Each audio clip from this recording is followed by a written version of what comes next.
이제 오늘 2022년의 마지막 날 우리가 함께 하나님 말씀을 함께 나누도록 하겠습니다. 오늘 나눌 말씀은 시편 103편 2절에서 5절 말씀입니다.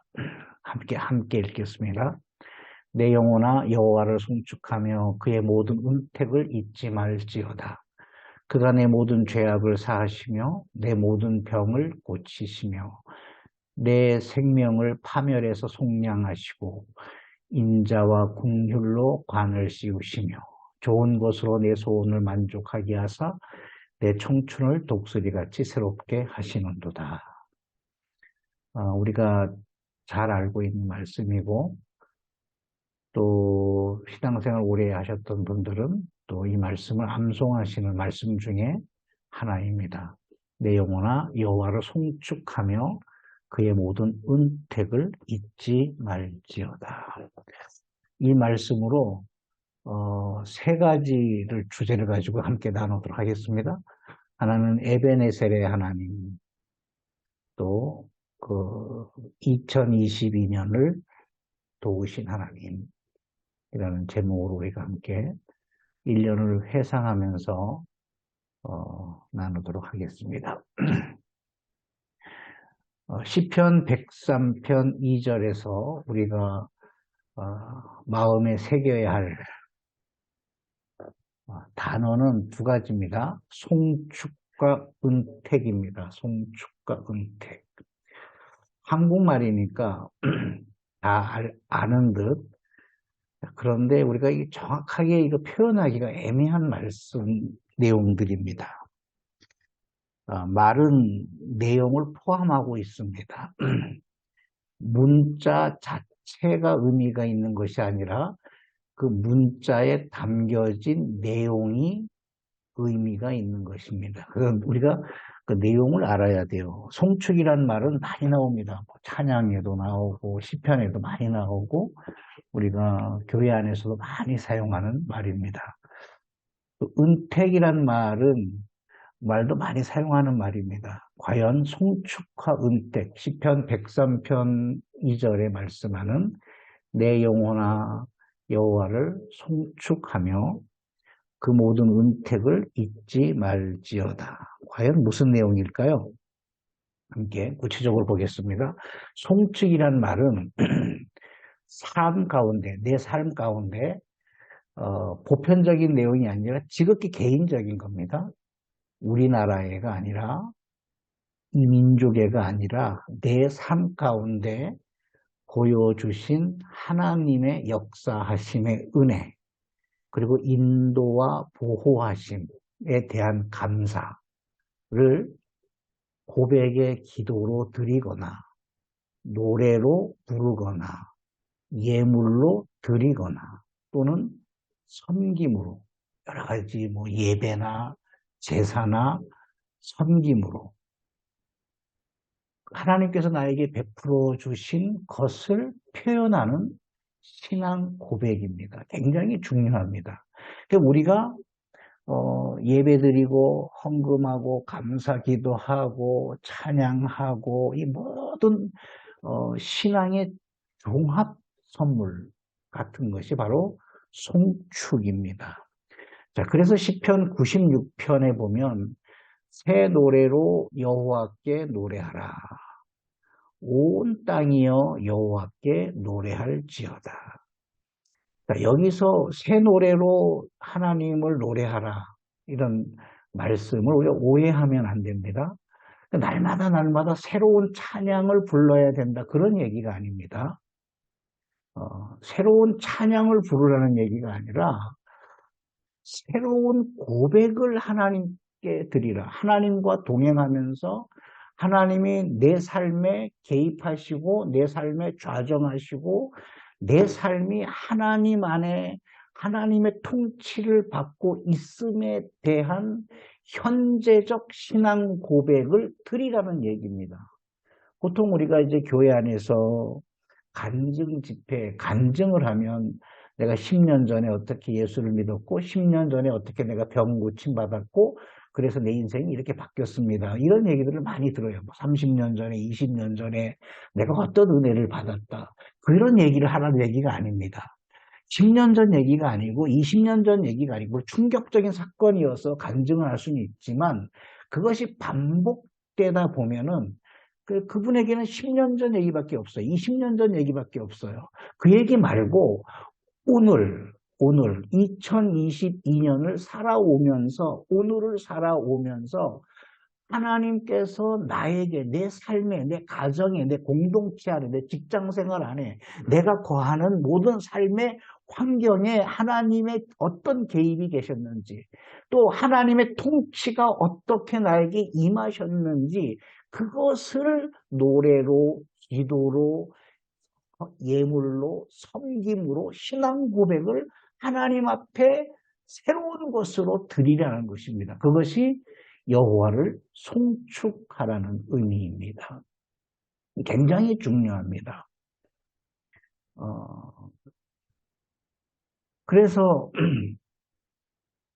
사람마다 이제 송축하는 방법이 다 달라요. 송축하는 방법이 제 인생에 있어서 하나님을 송축하는 방법 중에 하나가 가장 깊은 것이 이렇게 일기를 쓰는 겁니다. 일기를.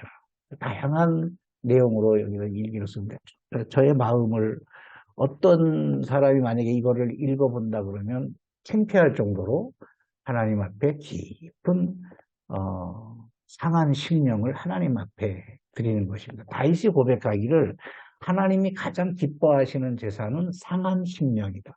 내 마음을. 다윗은 늘 쫓기는 삶을 살면서도 피난 생활을 하면서도 늘 글을 썼습니다. 옛날에 필기도구가 얼마나 험악했겠어요. 그러면서도 쫓기면서도 그때 느꼈던 하나님의 통치를 받았던 이야기들을 글로 쓴 것이 오늘날 시편이 되지 않았습니까? 그래서 하나님을 늘 새로운 노래로 어제 이야기가 아니라 1년 전 이야기가 아니라 오늘 하나님께서 내가 오늘 하나님의 어떤 통치를 받았는지 내가 하나님 안에 거하면서 하나님 나라 안에 거하면서 하나님의 통치받은 이야기들을 오늘 내가 할 수 있는 범주 안에서 음악가들은 노래로 나타날 것이고 연극하는 사람은 연극으로 나타날 것이고 예술하는 사람은 예술로 나타날 것이고 그림을 그리는 사람은 그림으로 나타날 것이고 뭐 여러 가지 다양한 방법으로 하나님을 찬양하는 겁니다. 신앙 고백을 드리는 거예요. 하나님이 이렇게 나와 함께 하셨습니다. 그것이 송축입니다. 우리가 송축이라는 말을 쓰지 않아도 이미 우리가 다 우리 일상의 삶에서 예배를 통해서 기도를 통해서 묵상을 통해서 큐티를 통해서 다양한 방법으로 우리가 그것을 해내고 있는 것입니다. 내 영혼아 여호와를 송축하라. 은택이란 말이 뭘까요? 은택. 은택이란 말은 은혜에 대한 깨달음입니다. 은혜에 대한 깨달음. 하나님께서 베풀어 주신 은혜 그리고 인도와 보호하심을 깨닫는 거예요. 내가 깨닫는 거예요. 이론이 아니라 내가 깨닫는 거예요. 내가 지금 호흡하는 것, 은택입니다. 내가 물을 한 컵 마실 수 있는 것도 물론 물 한 컵 마시는 거 이거 누구나 할 수 있는 거 아닙니까? 그건 은택이 아닙니다. 그러나 이게 내가 물을 마시는 것도 하나님의 은혜가 아니고 내가 물을 마실 수가 없구나. 이게 은택입니다. 깨닫는 것입니다.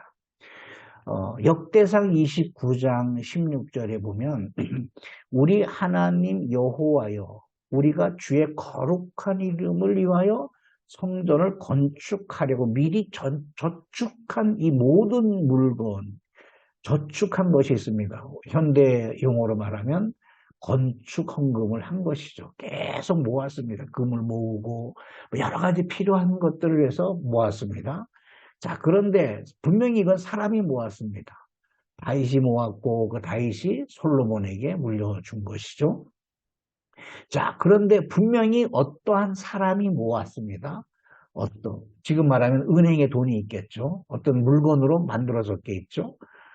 그런데 이 모든 물건이 다윗이 모은 게 아니라는 거예요. 다 주의 손에서 왔습니다. 이게 다 주님의 것입니다. 이것을 깨닫는 게 은택입니다. 물론 다윗이 예를 들어서 뭐 매월 다윗이 어떤 저축을 했지 않습니까? 성전 짓기 위해서 저축을 했습니다. 매월 저축을 했죠. 돈을 아껴서 저축을 하고 금도 모으고 했습니다. 분명히 다윗이 모았어요. 다윗이 써야 할 돈을 쓰지 않고 모았던 거예요. 무한대 돈이 있었던 것이 아니에요.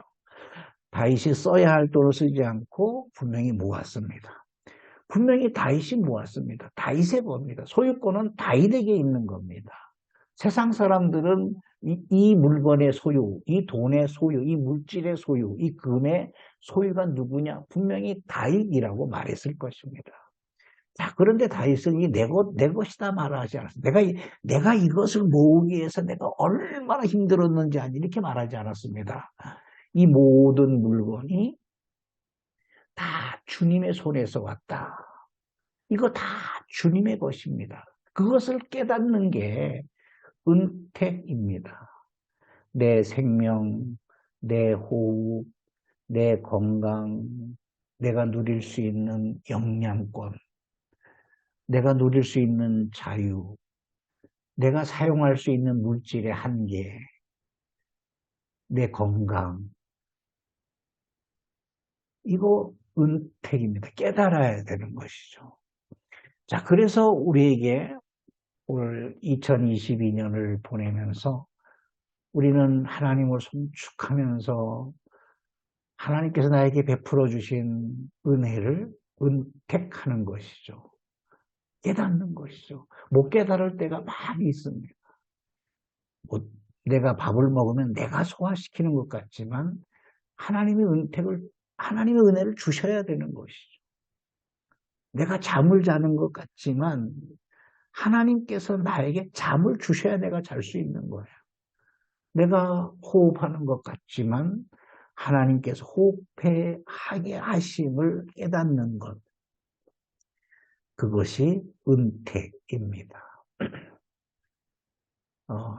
내 영혼아 여호와를 송축하며 그의 모든 은택을 잊지 말라.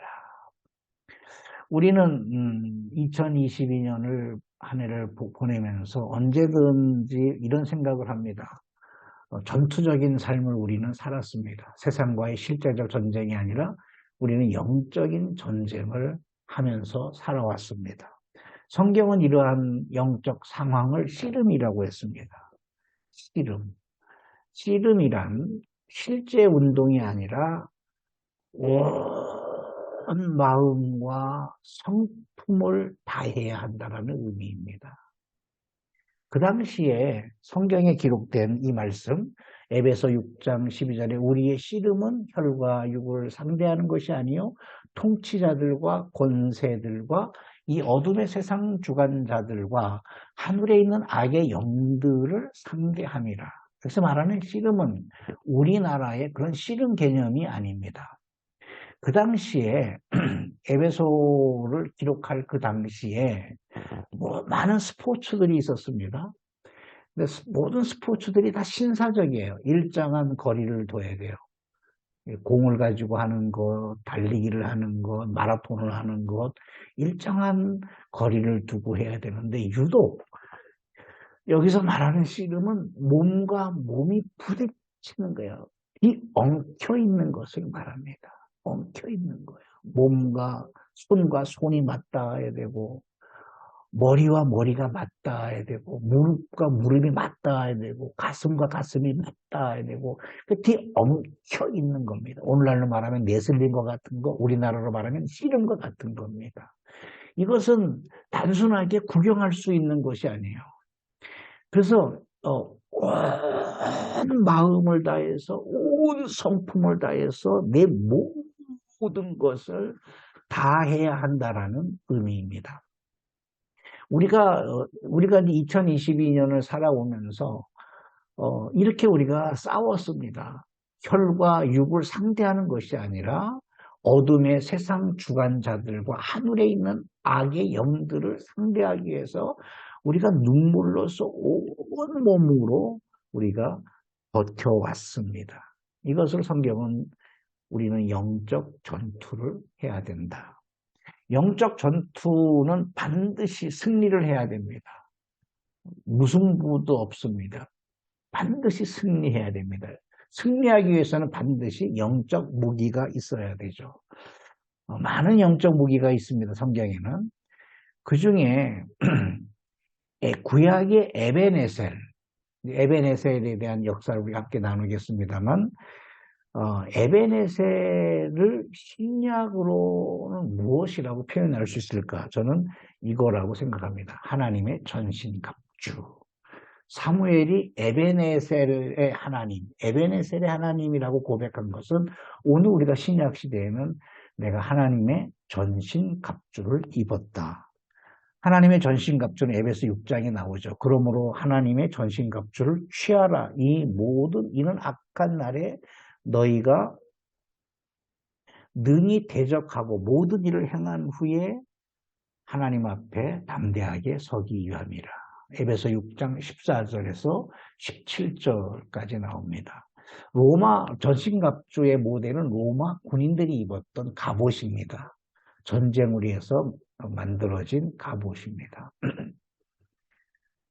로마가 세계를 지배할 수 있었던 것 중에 하나가 여러 가지 이유가 있지만 그 중에 하나가 군인들이 입었던 갑옷입니다. 그 당시에는 다른 나라 군인들은 갑옷을 입지 않았습니다. 그냥 치마 입고 그랬는데 로마 군인들은 철저한 갑옷을 입었습니다.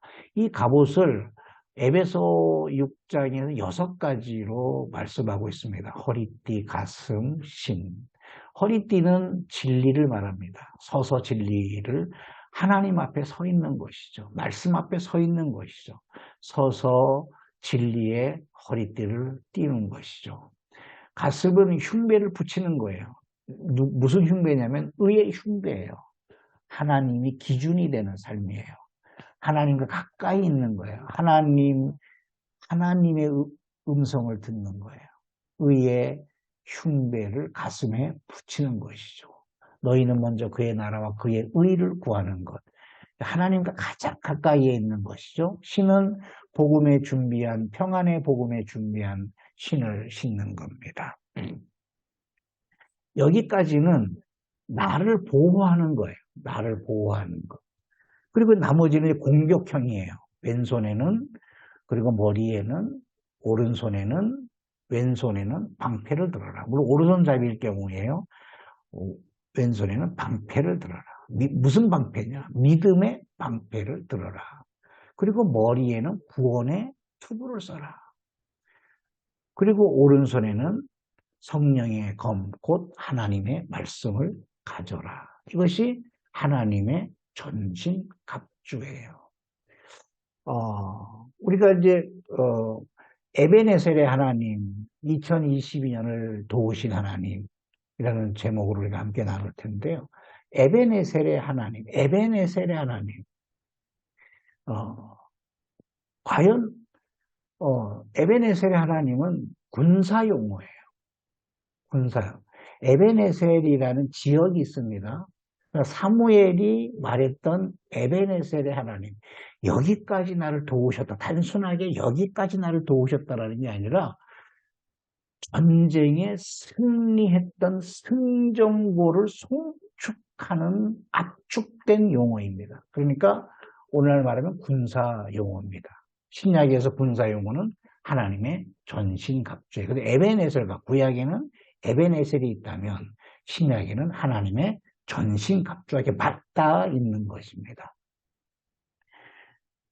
하나님의 전신갑주를 우리가 입는 것이 아닙니다. 허리띠를 어디서 구하느냐, 흉배를 어떻게 붙이느냐, 신발을 어떻게 신느냐, 당신 신발 신고 있느냐, 당신은 구원의 방패가 있느냐, 구원의 투구가 있느냐, 믿음의 방패가 있느냐, 성령의 검, 곧 하나님의 말씀을 가졌느냐.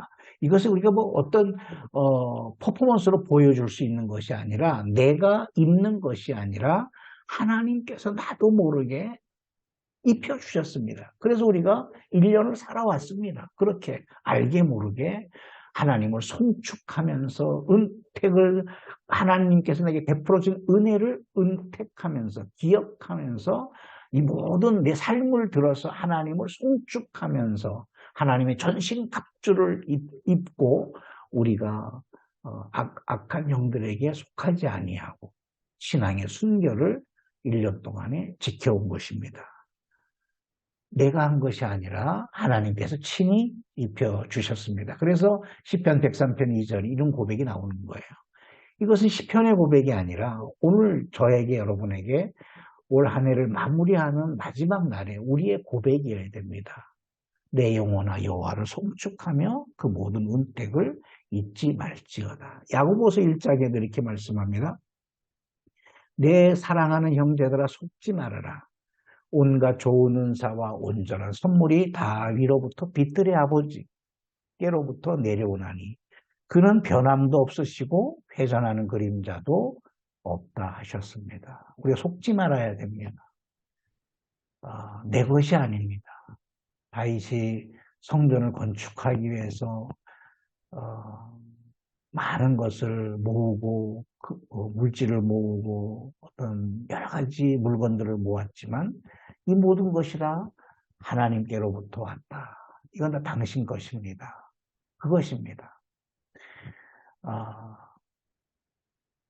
온갖 좋은 은사, 모든 선물, 이게 아버지로부터 왔다. 오늘 우리가 함께 나누려고 하는 주제는 에베네셀의 하나님입니다. 에베네셀이라는 말은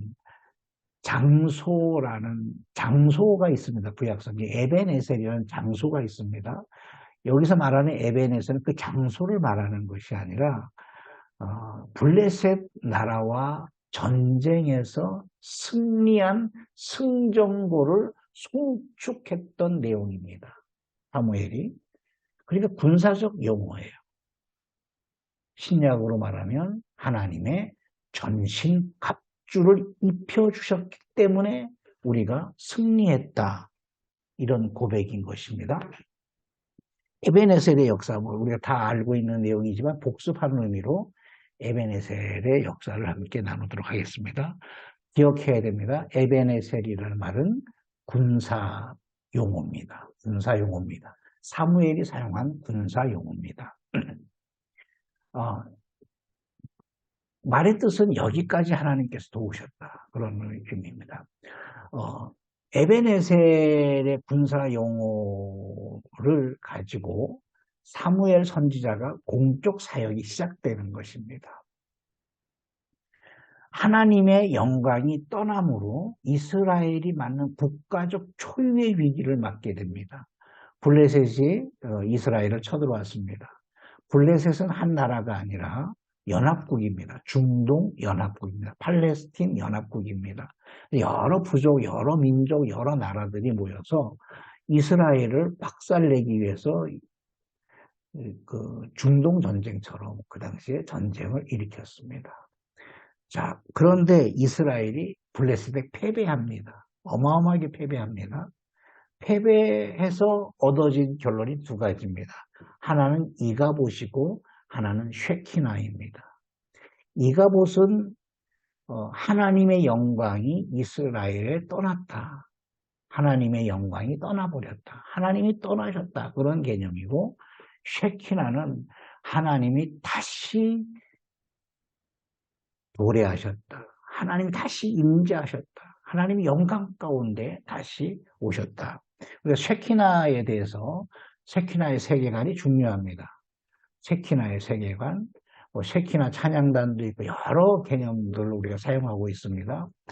쉐키나는 하나님의 영광 또는 하나님의 임재의 공적 장소입니다.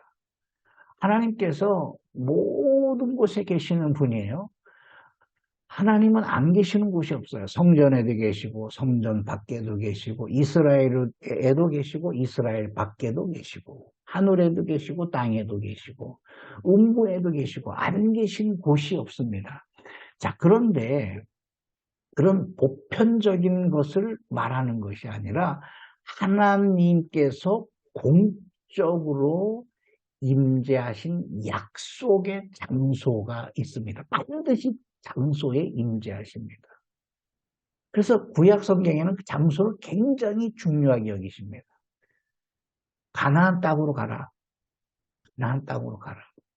왜 가나안 땅에 왜 꼭 가나안 땅에 가야 됩니까? 이스라엘 백성들이 애굽에서 그 넓은 땅을 차지할 수 있잖아요. 그 애굽에서 열방을 향해서 세계를 향해서 율법을 펼치시고 하나님의 사랑을 펼치실 수 있잖아요.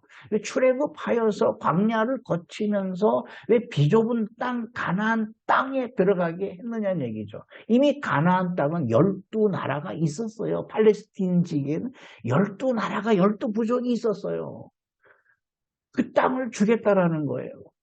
하나님께서 그 땅을 주시기로 약속하신 그 약속이 오늘날 21세기를 살아가는 지금도 분쟁이 일어나고 있는 거 아닙니까? 자, 그런데 이스라엘 백성들은 애굽에서 400년을 살았어요. 400년. 400년이면 이미 그 나라 민족이 된 거예요. 그 나라 백성이 된 거예요. 성공했어요. 요셉도 있었고, 물론 정치가 바뀌는 바람에 노예가 되기도 했지만, 어떻든 이집트인이 된 거예요. 이집트인이 된 거예요. 그런데 하나님은 어떤 특별한 장소를 요구하셨어요. 항상 구약 성경에 보면은 특별한 장소, 에덴 동산에서부터 시작하여서 아브라함에게도 모든 지역에 가서 다 제사하라 그러지 않았습니다. 하나님께서 지시하신 곳. 이삭도 그랬고 야곱도 그랬습니다. 모든 하나님의 사람들이 엘리야도 그랬고 엘리사도 그랬습니다. 어디까지 가라. 어디까지 가라. 아브라함이 이삭을 번제로 드릴 때도 아무 데에서나 드리지 않았습니다. 당장 드려라. 당장 뒷동산에 가서 드려라. 이삭을 드려라. 이렇게 말하지 않았어요. 지시하는 산. 그곳까지 3일을 걸어갈 만큼의 긴 시간입니다. 3일을 걸었다는 얘기는 밤과 낮을 다 포함하는 시간이에요. 그러니까 밤에도 걷고 낮에도 걸었다는 얘기예요. 어마어마한 먼 거리입니다. 불가능한 얘기예요. 오늘 우리는 이건 불가능한 얘기예요. 터벅 아브라함이 이삭을 드리기 위해서 3일 길을 터벅 걸어온 것이 아니에요. 오, 씨름하듯 온 마음을 다해서 온 성품을 다해서 밥도 먹지 않고 잠도 자지 않고 빨리 그곳에 갔습니다. 게으른 사람은 한 달 걸렸을 거예요. 거기까지 가는데. 좀 빠른 사람은 열흘 걸렸을 거예요. 그런데 아브라함은 3일 만에 간 거예요. 이게 중요합니다. 이게 중요해요. 3일이나 걸린 게 아니에요. 3일밖에 안 걸린 거예요. 빨리 가서 그 장소에 도달해서 어떻게든 잠도 안 자고 밤에도 걷고 낮에도 걸으면서 음식도 줄여가면서 최대한 빨리 걸어서 하나님이 지시하신 그 땅에 모리아산 그 산에 도착하기 위해서 아브라함은 3일을 밤낮으로 걸었습니다. 이 3일은 예수님이 무덤 속에 있었던 것을 상징하는 겁니다. 어떻든 아브라함이 3일에 간 것이 아니라 최선을 다해서 온 마음을 다해서 군인처럼 전쟁을 하듯이 그렇게 제물을 드리기 위해서 아들을 죽이기 위해서 그렇게 모리아산을 향해서 3일을 걸었습니다. 하나님은 영광의 장소, 공적 장소가 반드시 필요합니다. 구약 성경에서 핵심적인 공적 장소가 바로 지성소입니다. 시은좌라고도 하기도 하고 지성소 안에 있는 법궤, 시은자라고 합니다. 항상 그러니까 성막의 핵심은 바로 법궤에 있습니다. 법궤, 시은자입니다. 하나님의 영광이 공적으로 임재하시는 장소입니다. 이 법궤를 만지는 자는 죽습니다. 함부로 만질 수가 없어요. 그래서 법궤는 이동용으로 만들었는데 시띠나무로 만들었습니다. 시띠나무. 제가 요르단에서 시띠 열매를 어, 갖다 드렸는데 이종원 목사님 그 시띠나무를 싹을 키워서 잘 키우셨어요. 저도 시띠나무 열매를 심었는데 싹이 안 나더라고요. 근데 어떻게 이종원 목사님은 싹을 잘 키우셨더라고요. 아주 훌륭하십니다. 그 시띠나무로 법궤를 만들었어요. 이 법궤 안에는 세 가지가 들어있죠. 하나는 아론의 쌍난 지팡이가 있었고, 그리고 법궤 두 돌비가 있었고, 그리고 만나 항아리가 들어 있었습니다. 하나님의 의미가 있습니다. 그래서 이것은 상징적이에요. 하나님의 임재의 상징입니다. 법궤가 있으면 하나님의, 그래서 이동할 때 법궤를 맨 앞에 법궤를 든 제사장들이 이 법궤를 들고 그다음에 양각나팔을 불면서 맨 앞에 행군을 하면 이스라엘 백성들이 법궤를 따라서 말씀을 따라서 출애굽 행군을 하는 애굽 그 광야를 행군을 하는 그런 하나님의 군대의 모습을 보여줬습니다. 굉장히 중요합니다. 자, 그런데 이 법궤는 구약에는 성전에 있었어요. 성막에 있었다가 성전에 있었고, 자, 그 성전은 예수님을 상징하는 거예요. 성전을 허물어라. 그리고 신약에는 교회가 됐습니다. 고린도전서 3장 16절에 너희가 하나님의 성전이, 우리가 성전이죠. 이건 정말 하나님의 쉐키나예요. 하나님의 나에게 임재하시는 거예요. 그러니까 보편적으로 임재하시는 것이 아니에요. 하나님은 절간에도 계시고 모슬렘 사원에도 계시고 다 계셔요.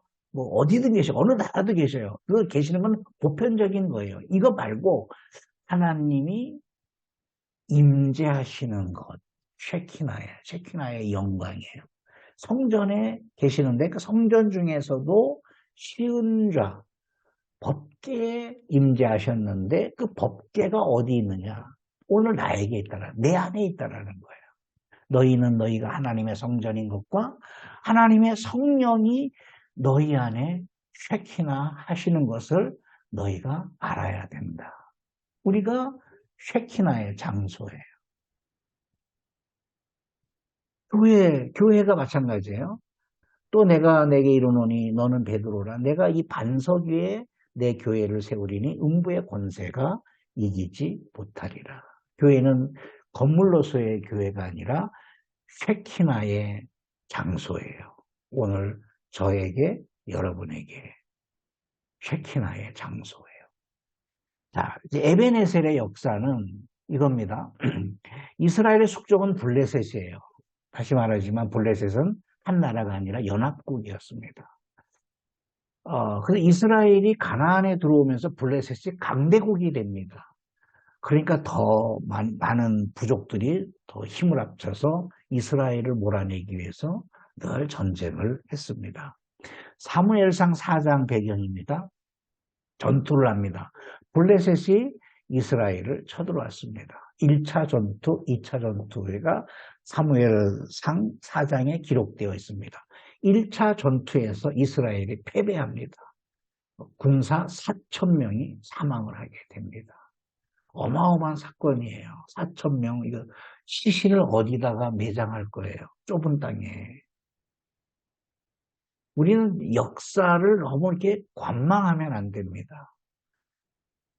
4,000명의 군사가 죽었다는 얘기는 4,000 가문의 아픔이 왔다는 얘기예요. 이스라엘이 그렇게 큰 나라, 큰 민족이 아니에요. 어마어마한 숫자가 아니에요. 4,000명이면 몇 집 걸러 한 명은 죽었다라는 얘기예요. 다 삼촌이 죽었거나 큰아버지가 죽었거나 작은아버지가 죽었거나 아들이 죽었거나 다 연관돼 있다라는 얘기예요. 그러니까 온 나라가 슬픔에 빠져 있었어요. 어떤 사람들은 원망을 했습니다. 하나님은 어디 계시냐. 자, 그래서 그런 원망을 다 모았어요. 2차 전투, 우리가 복수를 합시다. 자, 그래서 2차 전투에는 우리가 하나님의 쉐키나가 없었다. 하나님의 영광이 없었다. 쉐키나가 뭡니까? 법궤입니다. 법궤. 하나님의 언약궤입니다. 언약궤. 법궤를 가지고 나가자. 그래서 법궤를 들고 나갑니다. 법궤를 들고 나갔는데 이 언약궤를 블레셋 나라가 뺏어버려요. 그리고 언약궤를 호위했던 홈리와 비느하스 제사장이 죽어버립니다. 홈리와 비느하스가 죽어버립니다. 그리고 문제는 이날에 죽은 군사가 3만 명입니다. 4천 명을 넘어서 3만 명이 죽임을 당합니다. 어마어마한 숫자예요. 시신 처리가 안 됩니다.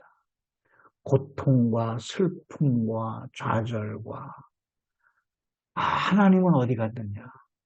그렇게 하나님의 임재의 약속의 장소이고 그렇게 아무나 만지면 죽어버리는 그러한 법궤를 블레셋 나라가 뺏어가 버렸다라는 거예요. 이 소식을 엘리 제사장이 듣습니다. 엘리 제사장이 나이가 많았고 몸이 뚱뚱해서 의자에 앉아 있다가 이 소식을 들었습니다. 언약궤를 빼앗겼다. 자신의 두 아들인 홈리와 비느하스도 죽었다. 군사 3만 명이 몰살했습니다. 라는 소식을 듣고 엘리가 너무 놀라서 뒤로 넘어져서 목이 부러져서 죽게 됩니다. 또 한 가지가 있습니다. 비느하스의 부인이 있는데 만삭이었습니다. 이 소식을 들으면서 출산을 하게 됐는데 그 비느하스 아내가 그 아이의 이름을 이가봇이라고 했습니다. 그리고 본인은 죽어버리는 거예요. 죽었어요. 이가봇이라는 의미가 하나님의 영광이 이스라엘을 떠났다. 떠났자는 하나님의 임재의 상징인 쉐키나의 상징인 법궤를 빼앗겼잖아요. 하나님 앞에 제사하고 하나님을 대행했던 3명의 제사장들 엘리, 홈리, 비느하스가 죽어버렸어요. 이제 누가 우리를 대신해서 하나님 앞에 나아갈 수 있느냐. 그리고 이스라엘을 대표했던 군사 3만 명이 죽었어요. 1차 전투, 2차 전투에서 3만 4천 명이 죽어버렸어요. 남자들이 씨를 말려서 남자들이 없어요. 이제 군사도 없어요. 이런 최절망 속에 하나님은 사무엘을 등장시킵니다. 사무엘 선지자가 공적으로 등장을 하게 됩니다. 그러니까 사무엘이 이제 왕 같은 사람이기도 하고 제사장이기도 하고 이스라엘 통치하는 통치자인데 어려운 시기, 최악의 시기. 하나님의 영광도 떠났죠. 홈리, 비느하스, 엘리도 죽어버렸죠. 엘리가 누굽니까? 사무엘의 스승 아닙니까? 아버지이면서도 아버지 같은 스승이었습니다. 그 스승도 다 죽어버렸죠.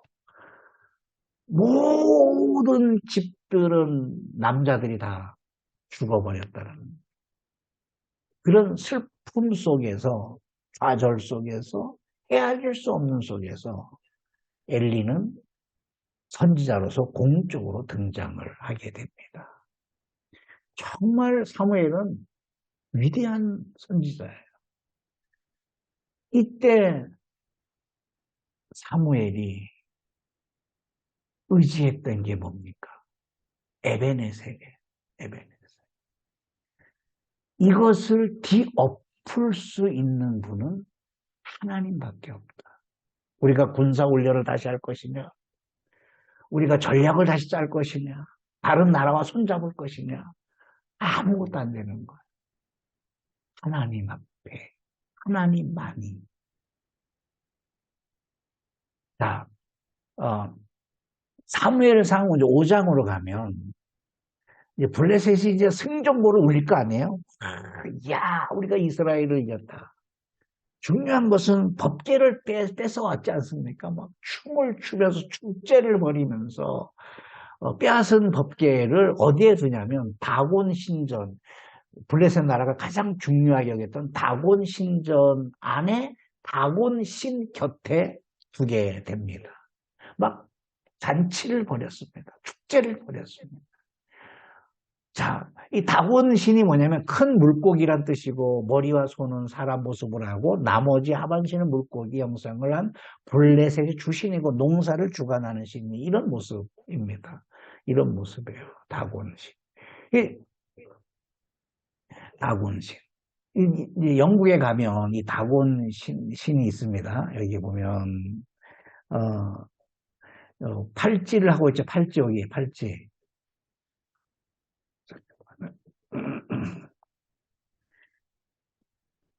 팔찌를 하고 있는데 여기 이제 민들레 씨앗이에요. 민들레 씨앗. 민들레 씨앗이 그 다곤 신이 굉장히 사랑했다는 신이. 근데 이게 수많은 민들레는 뿌리를 아주 민들레를 멈출 수가 없어요. 온 사방으로 퍼지고 그리고 이제 이거 복주머니입니다. 계속해서 복을 나눠주는 겁니다. 바다와 땅과 이 물고기죠. 자, 이 다곤신 앞에다가 이제 이 제물로 드린 겁니다.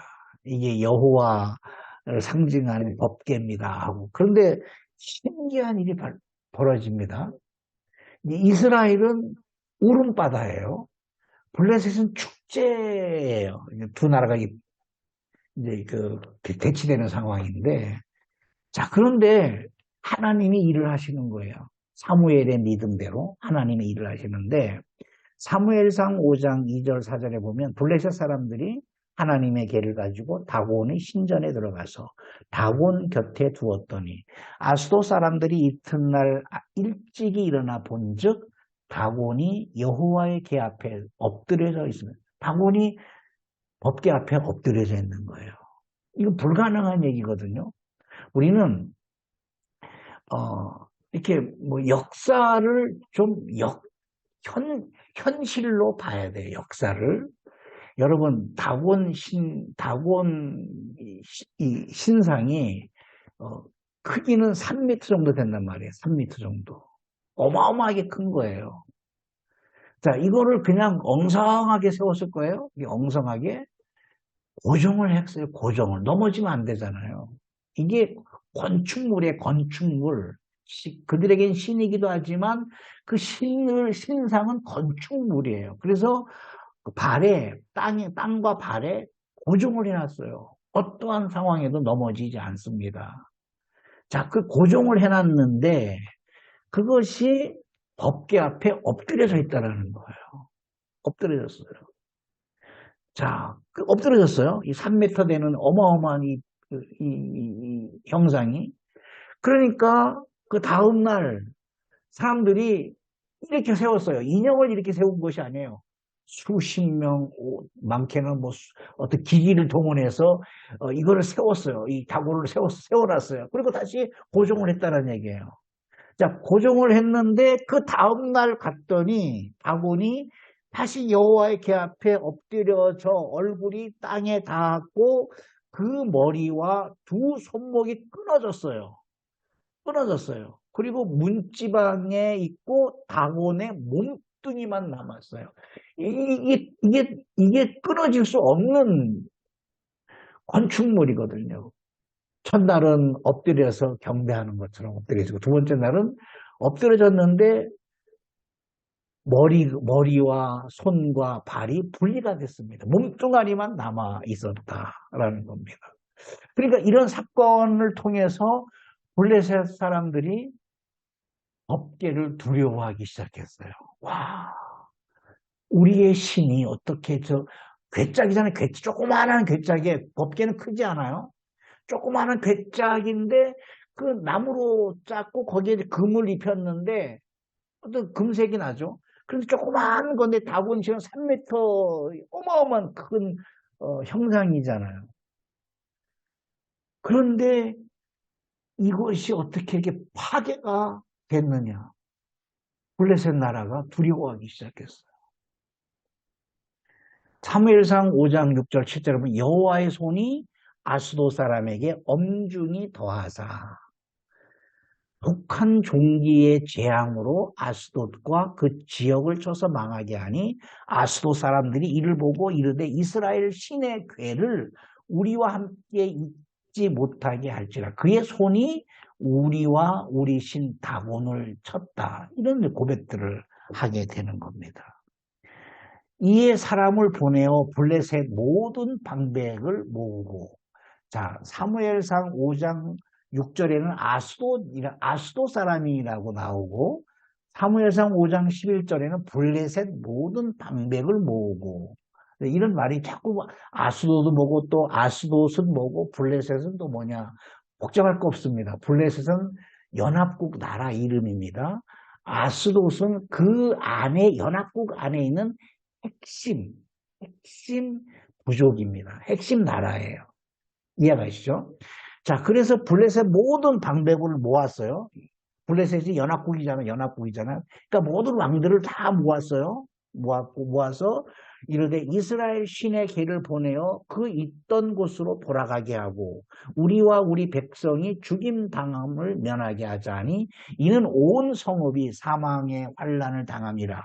거기서 하나님의 손이 엄중하심으로 죽지 아니한 사람들은 독한 종기로 치심을 당해 성읍의 부르짖음이 하늘에 사무쳤다. 얼마 동안 있었느냐? 7개월 동안에 있었습니다. 사건들이 막 일어나는 거예요. 자, 7개월, 기억에 나 7개월입니다. 7개월은 단순한 7개월이 아니에요. 2년이란 얘기, 2년. 이해가시죠? 자, 6월부터 시작했으면, 예, 해를 바꾸는 거예요. 1월 1일부터 했다 그러면 뭐 7월이면 끝날 텐데, 하여튼 2년이에요. 그들의 느낌은 2년 동안이에요. 2년 동안. 어마어마한 일들이 일어나기 시작합니다. 자, 이제 블레셋은 이렇게 두려움에 떨고 막 사람들이 다 죽어가고 있습니다. 죽지 않은 사람은 심한 독한 종기에 걸리게 됩니다. 오늘날 말하면 바이러스죠. 바이러스에 걸려서 막 죽어가고 있고 뭐 여러 가지. 그래서 이들이 어떻게 이거를 법계 여호와의 계를 이스라엘을 다시 돌려보내느냐 막 토의하고 상의하고 막 주술사를 불러오기도 하고 막 그런 일들이 벌어집니다. 자, 그런 7개월 동안 2년이죠. 이게 중간에 걸치기 때문에 2년이란 말이에요. 2년 동안에 이스라엘 나라는 무엇을 하고 있었느냐? 7장에 보면 법궤가 귀환하기 전에 이스라엘 백성들에게 놀라운 회개의 능력이 일어납니다. 사무엘이 이제 공적으로 등장을 하죠. 사무엘밖에 없어요. 엘리가 죽었죠. 홈리, 비나스가 다 죽었죠. 남자들은 다 죽었죠. 사무엘이 등장을 했습니다. 그리고 이제 백성들에게 신앙의 결단을 요구합니다. 사무엘상 7장 3절 4절입니다. 사무엘이 이스라엘 온 족속에게 말하여 이르되 만일 너희가 전심으로 여호와께 돌아오려거든. 전심입니다. 전심. 건성으로 나오는 것이 아닙니다. 아브라함이 모리아 산까지 3일 만에 복주한 것과 같은 거예요. 씨름하는 것과 같은 거예요. 전심으로 여호와께 돌아오려거든 이방 신들과 아스다롯을 너희 중에서 제거하고 그리고 너희 마음을 여호와께로 향하여 하나님만을 섬겨라. 그리하면 너희를 블레셋 사람의 손에서 건져내시리라. 이에 이스라엘 자손이 바알들과 아스다롯을 제거하고 여호와만 섬겼다. 그랬습니다. 여기서 바알들이 이제 복수로 나오잖아요. 바알들이란 말은. 근데 바알 신상을 드라빔으로 만들었어, 이 사람들이. 드라빔은 이동하는 신의 이동. 자기가 소유하고 가방에 놓고 낙타에 안장에 넣어놓고 집안에 넣어놓고 이동할 때마다 양을 칠 때마다 들고 다니는 조그만 인형 같은 거예요. 드라빔이에요. 드라빔. 그래서 그런 바알 신상들이 무진장 집집마다 있었다라는 거예요. 바알 신상, 아스다로 신상 그런 신상을 다 버려라. 다 버려라. 버리라는 얘기는 그게 그 당시에 화폐 가치가 있는 거예요. 그러니까 돈을 줄 때, 땅을 살 때, 무엇 살 때, 그 바알 신상을 주면은 그것이 오늘날의 화폐 가치가 있는 거예요. 그러니까 돈을 버리는 거예요. 돈을 버리는 거예요. 그것을 제거하라는 거예요. 제거하는 겁니다. 야곱은 이런 드라빔을 상수리 나무 아래에 묻었습니다. 묻었습니다. 누군가는 아마 캐내 갔을 거예요. 그것을 지켜봤던 이웃 주민들이 와 저기가 금은 보화를 묻네. 내가 캐가야겠다. 캐갔을지도 몰라요. 금은 이게 어떤 그 경제적 이익이 있는 화폐와 같은 건데 이제 그것들을 제거하기 시작한 거예요. 여호와만 그리고 오직 여호와만 섬기니라. 그리고 사무엘이 백성들을 미스바에 모이게 합니다. 미스바로 다 모여라. 그리고 미스바에 모여서 회개 운동을 하는 겁니다. 우리가 이방신을 섬기고 하나님을 버린 거에 대한 회개 운동을 하게 됩니다. 자, 그런데 이제 블레셋이 아직 정신을 못 차렸어요. 이스라엘 백성들이 미스바에 모였다 하는 소식을 들었습니다. 자, 기억해야 됩니다. 자, 여기에 남자가 많이 모였겠습니까? 여자가 많이 모였겠습니까? 미스바에. 여자가 많이 모였어요. 왜 그렇습니까? 젊은 군사들은 거의 다 죽었어요. 힘쓸 수 있는, 전쟁할 수 있는 군인들은 다 죽었단 말이에요. 없어요. 없어요. 어르신들, 그리고 여성들, 어린아이들이 모여있다는 거예요. 그러니까 이스라엘이 미스바에 모였다는 소식을 블레셋이 듣고 야 다시 우리에게 기회가 왔다. 아주 이스라엘을 아주 이 지구상에 없애버려야겠다라고 생각하고 다시 공격해온 전열을 가다듬어서 다시 공격해 옵니다. 그들은 자신이 있었어요. 왜냐하면 군대가 없잖아요. 이제 군대가. 군대 모든 중요한 주력 부대는 다 죽었기 때문에 그냥 쓸면 되는 거예요. 가서 쓸면 되는 겁니다. 그래서 이제 공격해 오는데 하나님께서 전쟁을 시작하는 거예요. 블레셋이 이스라엘을 두려워하기 시작합니다. 사무엘상 7장 10절입니다. 사무엘이 번제를 드릴 때에 블레셋 사람이 이스라엘과 싸우려고 가까이 오며 자신 있게 왔겠죠. 그날에 여호와께서 블레셋, 이스라엘은 무기를 가지고 있지 않았어요. 그러니까 이 소식을 블레셋 사람들이 들었단 말이에요. 아니 군사도 없을 뿐 아니라 아니 무기도 없어? 그냥 우리가 쓸어버리면 되겠네 하고 이제 온 거예요.